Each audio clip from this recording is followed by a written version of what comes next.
All right, folks, so hopefully you watched that introductory video and now you know what the difference is between a bar graph and a scatter plot, and you're ready to start graphing on your own.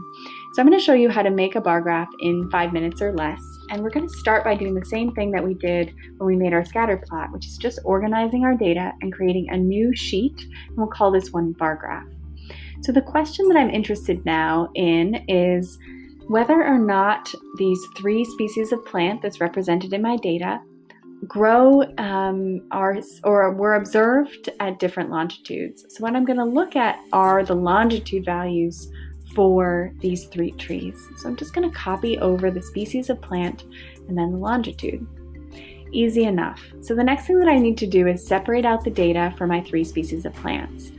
I have the American elm, the California black oak, and the paper birch, and I need to separate them by using Command C and Command V. So I'm just copying and pasting these data points, so each tree and its corresponding values are all by themselves. So the next thing that I want to do is to use the program itself to calculate the average. So I'm going to get rid of this data that I already copied and pasted over, and I'm going to ask the program to do the work for me. So if I add an equal sign, it tells the program that I'm going to ask it to make a calculation. So I can say equals the average of, and then include all of the cells that I'm asking it to calculate.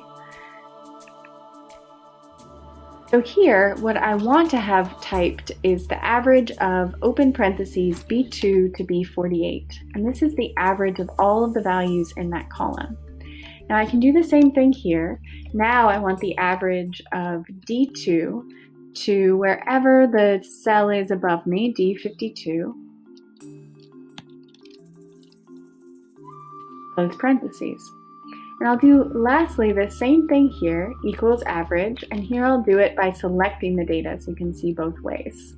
So now I can just select the data points in the column that I want to be included, and it will do the calculation for me.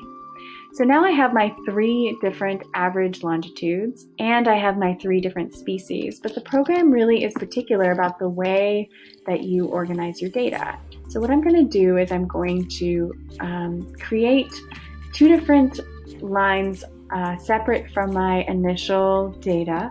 I'm going to copy and paste over the names of my species, just using Command C and Command V. And then those averages that I just calculated, making sure that I'm not losing track of where the data came from. Now the reason that the program is angry at me is because I'm pasting in a formula rather than just a value.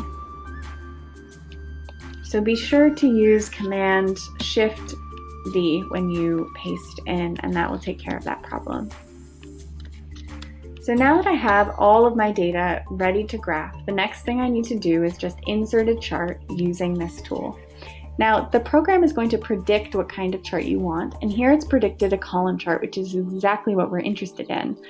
The other thing to note is that we have our species name on the x-axis and longitude in degrees on our y-axis, and we'll change that just the way that we did before.